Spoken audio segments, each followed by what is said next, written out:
మంగళగిరిలో వైసీపీ నేత జగన్ మాట్లాడుతున్నారు. లైవ్ చూద్దాం.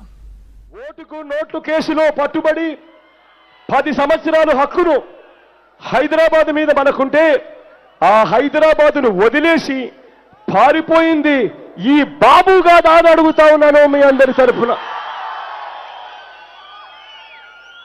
రాష్ట్ర ప్రయోజనాల విషయంలో తప్పనిసరి పరిస్థితుల్లో రాజీ పడ్డాను అని చెప్పి ఇటీవలే ప్రకటించింది ఈ చంద్రబాబు కాదా అని అడుగుతా ఉన్నాను మీ అందరి తరఫున. రాష్ట్ర ప్రయోజనాలను తాకట్టు పెట్టింది ఎవరు? కట్టకముందే రాజధాని భూముల్ని స్విస్ ఛాలెంజ్ అంటూ సింగపూర్ కంపెనీలకు తాను సింగపూర్ కంపెనీలతో రహస్య ఒప్పందం పెట్టుకుని 1700 ఎకరాల భూముల్ని రియల్ ఎస్టేట్లో లేఅవుట్లు వేసి అమ్ముకునేందుకు దారాదత్తం చేసింది ఎవరు అని అడుగుతా ఉన్నాను. ఆలోచన చేయమని మిమ్మల్ని కూడా కోరుతూ, ఆత్మ గౌరవం అంటూ మాట్లాడే పార్ట్నర్, ఆత్మ గౌరవం అంటూ మాట్లాడే ఎల్లో మీడియా మన భూముల్ని స్కామ్ చేసి వేరే దేశం వారికి అమ్మేస్తా ఉంటే ఈ దుర్మార్గం మీద ఎందుకు మాట్లాడడం లేదు అని చెప్పి ప్రశ్నిస్తా ఉన్నాను మీ అందరి తరపున. ల్యాండ్ పూలింగ్ ఇవ్వనందుకు ఏకంగా పొలాలను తగలబెట్టించింది ఎవరు అని ఒక్కసారి ఆలోచన చేయమని అడుగుతా ఉన్నా.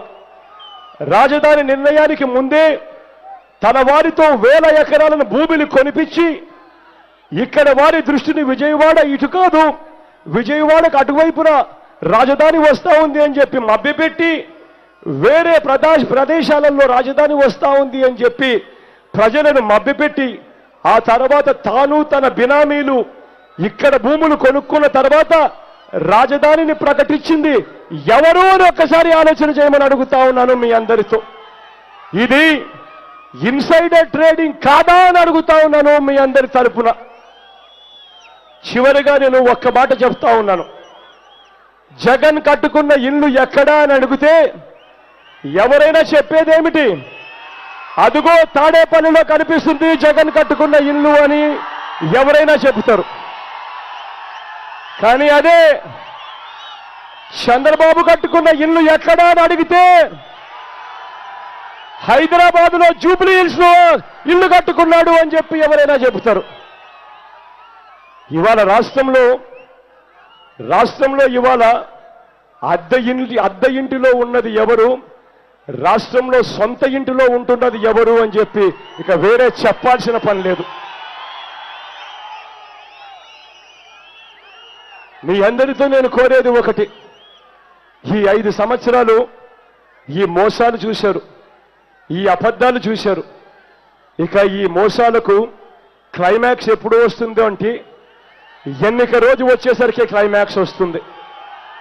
ఎన్నిక రోజు వచ్చేసరికి మీ అందరి ఓట్లు కొనుగోలు చేసేందుకు ప్రలోభాలు పెట్టేందుకు ఓటుకు 10,000 రూపాయలు ఇక్కడ ఇస్తా ఉన్నారు అని నాకు వినిపిస్తా ఉంది.